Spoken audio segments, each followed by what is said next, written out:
बेनीपट्टी के लापता किराना व्यवसायी दिलीप शाह आज 4 बजे बेनीपट्टी न्यायालय परिसर पहुंचे, जहां मजिस्ट्रेट के सामने में 164 का बयान दर्ज कराया। उसके बाद बेनीपट्टी पुलिस बेनीपट्टी थाना ले गई, जहां डीएसपी निशिकांत भारती ने प्रेस कॉन्फ्रेंस कर सभी बातों की विस्तार से जानकारी दी। 8:30 बजे थानाध्यक्ष को सूचना मिली कि सोहली पुल के निकट जो है एक मोटरसाइकिल पड़ा हुआ है और एक उजला शर्ट और काला फुल पैंट भी पड़ा हुआ है।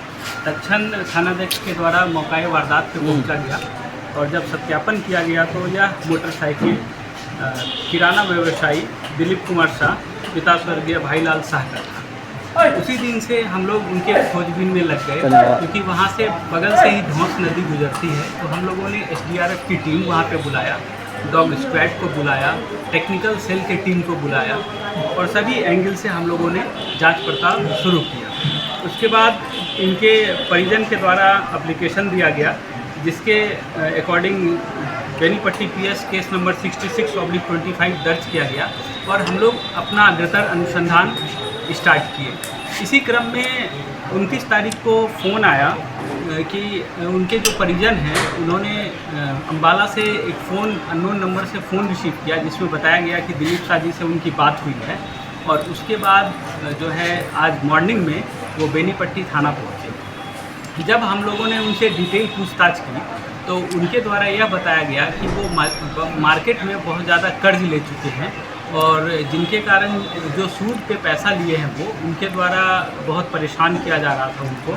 तो वो अपने जीवन से हताश हो गए थे और आत्महत्या करना चाहते थे। इसी क्रम में वो सोहली पुल के किनारे गए, सल्फास का गोली लेके गए थे। उन्होंने आत्महत्या करने का प्रयास किया, अपने कपड़े भी उतार दिए और फिर वहाँ पे जब उनका हिम्मत हार गया तो फिर वहाँ से वो वापस जो है टेम्पो में बैठ के ढकजरी होते हुए ट्रेन पकड़ के मधुबनी से वो अम्बाला पहुँच गए।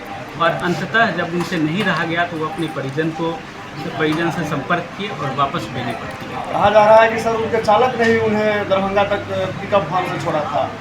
नहीं, उनके चालक का जो सीडीआर है उसका हम लोगों ने अवलोकन किया है। उनके चालक का कोई भी सीडीआर में ऐसा मूवमेंट है नहीं है कि वो दरभंगा तक पिकअप करें। महिला की बात भी सर सामने आ रही है, ऐसी भी क्षेत्र में चर्चा थी। नहीं, जो महिला की बात सामने आ रही है वो जब वहाँ पे किराना का सामान लेने के लिए जाते थे तो उनके कोई रिलेटिव है वहाँ पे, वो अक्सर उनसे मिलने के लिए जाते हैं। सर ये जो अभी किए हैं, मतलब प्रशासन को बरगलाने का काम किया है, क्या उन पर कोई कार्रवाई भी हो रही है क्या? आगे हम लोग अनुसंधान में देखते हैं कि उनका 164 का बयान अभी हम लोग कोर्ट में करा रहे हैं। तो जैसा बयान आएगा उसके अकॉर्डिंग हम लोग कार्रवाई करेंगे। सर एक दिन बाजार भी बंद रहा सर बेनीपट्टी, एक दिन सिमरी बाजार भी बंद रहा और मसाल जुलूस भी निकाला गया। अगर कुछ अनहोनी हो जाती तो फिर क्या इस पर प्रशासन एक्शन लेगी? उसके अकॉर्डिंग हम लोग चिन्हित कर रहे हैं, वैधानिक कार्रवाई की जाए। वहाँ सर जो कपड़ा जो उतारा गया वो पहन करके ही उस जो गया था, तो फिर वहाँ से फिर वो दूसरा कपड़ा पहना होगा। उनका कहना है कि ये अक्सर जो है सामान लाने के लिए जाते थे बाहर मोटरसाइकिल से, तो ये हमेशा अपने डिक्की में एक सेट कपड़ा रखा करते थे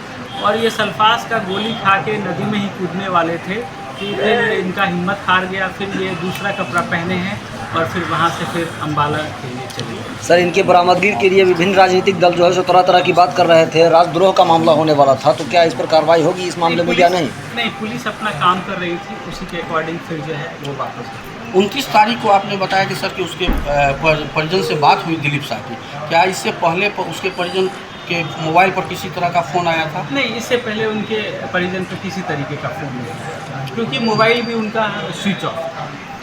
पुलिस की अब आगे की कार्रवाई क्या होगी सर? जो 164 में वो स्टेटमेंट देते हैं उसके अकॉर्डिंग फिर हम लोग आगे।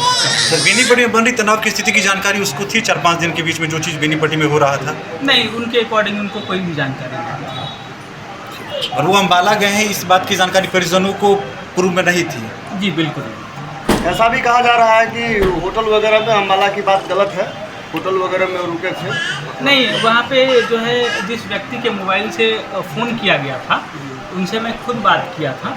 उनसे बात करने के बाद इस बात की पुष्टि हुई है कि वो उस दिन अम्बाला स्टेशन पे आरपीएफ वालों से मैंने बात किया था, उनसे भी पुष्टि हुई थी कि जो जिस आदमी के मोबाइल से फ़ोन किया गया था वो भी अम्बाला स्टेशन पे था, और हम लोगों ने उसी समय जो है टावर लोकेशन भी निकाला था उनका, वो भी अम्बाला स्टेशन पे। दिलीप शाह के घर से शायद एक डायरी और बरामद हुई थी, उस डायरी में कुछ लोगों का नाम था जिसमें ये लिखा गया था कि ये लोग परेशान कर रहे हैं, इस तरह की बातें, क्या तो आगे सत्य है? अनुसंधान का विषय। डायरी मिला था सर? जी, डायरी एक मिला।